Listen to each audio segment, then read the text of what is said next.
Oh, panoorin naman natin to ha. Meron na namang congressman ha, na nakabalik sa kongreso. Hayop talaga ka ha.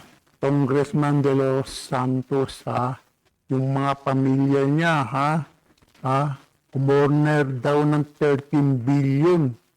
13 billion, 13 ha. 13 billion DPWH project sa Bicol. Hayop talaga itong mga congressman ito. Gabaan sana kayo, hayop talaga kayo ha. Magmula siguro yan sa kapatid, nanay, tatay, anak, hayop talaga kayo ha. Panoorin natin ha. High blood talaga kung anak ng ito. Ang Billionaire News Channel, nakakubra ng may kabuuang 224 DPWH contracts ang apat na kumpanya ng pamilyang De Los Santos sa Bicol Region mula 2016 hanggang 2025. Aabot ang kabuuang halaga nito sa 13 billion. Oh, nakita nyo ha? 13 billion plus combined total project cost.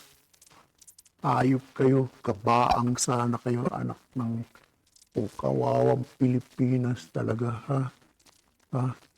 Tapos baka yan, mga ghost project, mga hindi tapos, nakatiwang-wang lang yan, mga ang kapal talaga, no?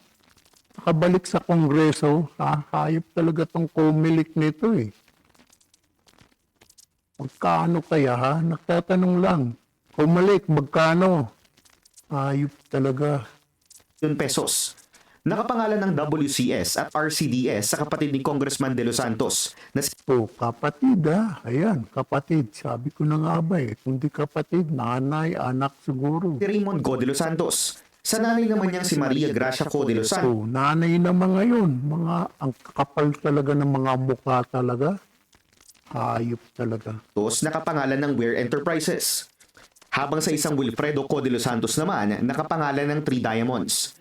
Depensa ni Congressman De Los Santos, hindi dumadaan sa kanilang kamay bilang party list representatives ang pondo para sa infra projects ng DPW. Hindi raw dumadaan Oy, ang sinungaling kapatid na magnanakaw, upal ka. Hayop ka talaga kayong mga congressman. Sabi nga ni Remulla, 67 na kongresista ang may mga kontrata. Kontraktor pa, hayop kayo, 67. Nadagdagan pa ng isa, 68 na sila sa kongreso na kontraktor ng mga kongresista. Hayop kayo. Gabaang kayo, hayop kayo. WH, hindi niya rin daw ginamit ang kanyang impluensya bilang congressman mula nang maupo siya noong 2019. Sa mas malalim pa naming pagsusuri, tila maraming kontrata ng apat na kumpanya na bagamat expired na ay tila hindi natapos ang proyekto. Expired na, hindi pa natapos yung yung project, ongoing pa rin Mga hayop talaga itong kaya ginagawa ng mga nag-i-inspect yan, hayop anak ko. Hayop talaga, expired na Pero hindi pa tapos yung proyekto, expire. Ang ilan sa mga ito tapos na dapat noong mga nakalipas na taon pero ongoing pa rin ang nakalagay na status sa DPWH website. Una nang nasangkot ang pangalan ni Congressman De Los Santos sa kontrobersya matapos nitong manapok ng isang service crew ilang araw matapos. Naalala ko pala ito. Naalala ko nitong hayop nito. Nanapak ng service crew, hayop. Paano? Tapos niyo, kung nakabalik sa Congress, congressman na naman, hayop talaga itong mga mag-assume to office bilang neophyte congressman noong 2019. Isang bagay na inihingi na rin ng tawad ng kongresista. Para sa Agenda Weekend, Joash Malimban, Billionaire News Channel. Ay, nako. Paano? Nakabalik, biro mo yung congressman yan, Yung congressman na nakabalik sa Congress, Itong De Los Santos, Tapos yung pamilya niya, puro flood control, Puro mga kontrata, 13 billion pa, Ayop talaga itong mga upal talaga, Nakaka-high blood talaga, ha? Laki-laki ng 13 billion na. Bakit kaya hindi ano ba yan? Yung ICI na yan, wala ha? Wala yan, boro-boro yan ha?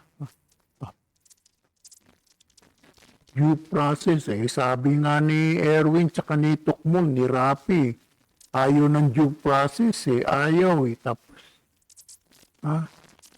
Ayop talaga kayo itong mga congressman talaga. Kita mo, laki-laki ng katawan, no? Oh, sagana talagang hayop. Magkasakit sana kayo, ha?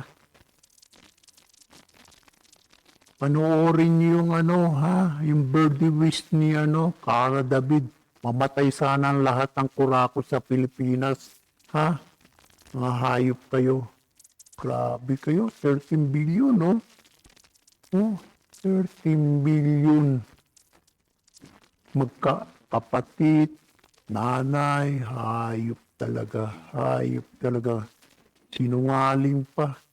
Wala raw siyang di niya ini-insert yung mga project, wala raw siya alam. Hayop talaga tong De Los Santos nito, ha? Sinungaling, kapatid na magnanakaw, hoy, upal ka talaga, pare-pareho kayo mga congressman, hayop talaga kayo. Ha? Congress.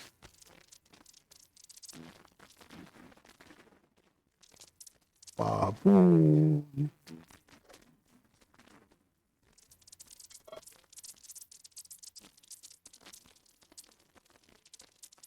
Grabe na talaga. Wala, ubos na yung pera ng Pilipinas ng hayop talaga. Kaya walang nakukulong eh. Grabe talaga, walang makukulong yan. Wala talaga yan. Ha? Baboy.